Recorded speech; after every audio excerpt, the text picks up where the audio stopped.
Shalom, salam sejahtera untuk kita semua.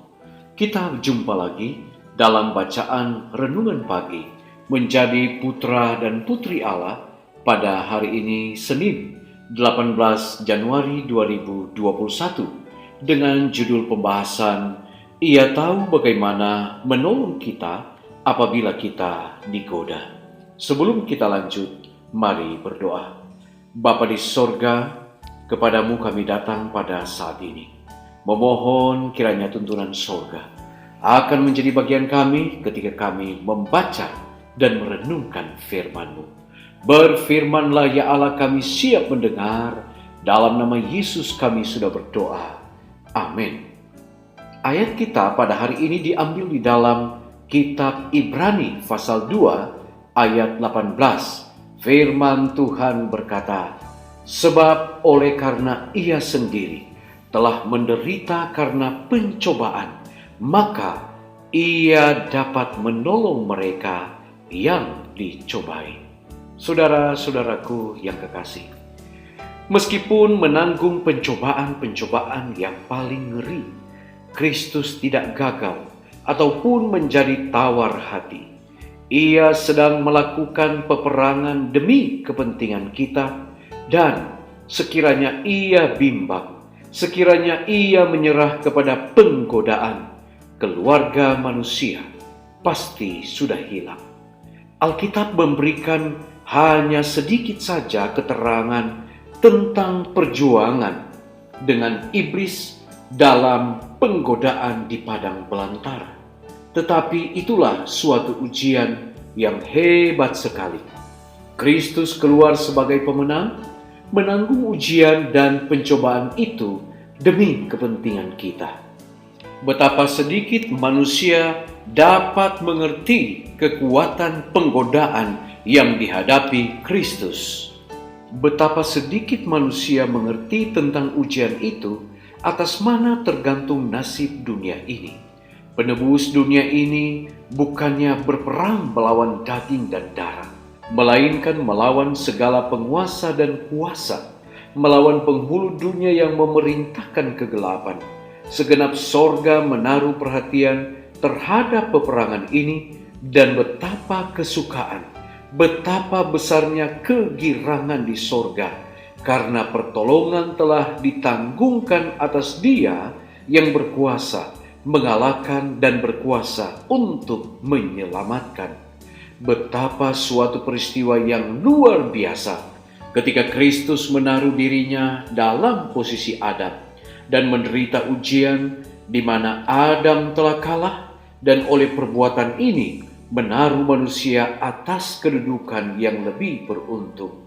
Berkenan kepada Allah di mana ia boleh menang melalui jasa-jasa Yesus. Dalam namanya, oleh anugerahnya, manusia boleh menjadi seorang pemenang, sama seperti Kristus juga beroleh kemenangan. Dalam Kristus, keilahian dan kemanusiaan dipersatukan, dan satu-satunya jalan dengan mana manusia boleh memperoleh kemenangan ialah oleh ikut ambil bagian dalam sifat ilahi. Saudara-saudaraku yang kekasih, keilahian dan kemanusiaan bergabung di dalam Dia yang memiliki sifat Kristus. Rasul Paulus menulis, itulah sebabnya, maka dalam segala hal ia harus disamakan dengan saudara-saudaranya, supaya ia menjadi imam besar yang menaruh belas kasihan. Sebab imam besar yang kita punya bukanlah imam besar yang tidak dapat turut merasakan kelemahan-kelemahan kita. Sebaliknya, sama dengan kita, ia telah dicobai, hanya tidak berbuat dosa. Mari kita berdoa. Bapa di sorga, terima kasih waktu yang indah kami boleh kembali merenungkan firman-Mu. Terima kasih oleh karena pertolongan yang Engkau berikan bagi kami saat kami ditimpa dengan godaan. Terima kasih oleh karena Engkau memberikan kepada kami satu kekuatan. Kami mendapatkan satu perlindungan ketika Kristus keluar sebagai pemenang, maka kami pun mendapatkan satu jaminan kemenangan atas ujian-ujian, asalkan kami bergantung dan setia kepada Tuhan. Kiranya pertolongan sorga akan menjadi bagian kami semua, menjadi bagian umat-umat Tuhan yang selalu setia dan selalu berharap kepadamu. Bapa, ketika kami akan memulaikan kembali aktivitas hari ini, pertolongan kiranya berasal pada Tuhan yang akan menjaga, memelihara, dan melindungi kami. Di tengah-tengah situasi dunia yang semakin mencekam oleh karena wabah COVID-19, bencana terjadi di mana-mana. Tolonglah kami Bapa, agar kami selalu ada dalam lindungan Tuhan. Kami ada dalam naungan Tuhan, terhindar dari berbahaya, celaka, sakit, penyakit yang mudah menimpa kami. Umat-umat Tuhan yang akan bekerja, memulaikan tugas-tugas dan pekerjaan mereka, kiranya Tuhan berkati. Berkat melimpah diberikan bagi semua umat-umat Tuhan. Terima kasih Bapa.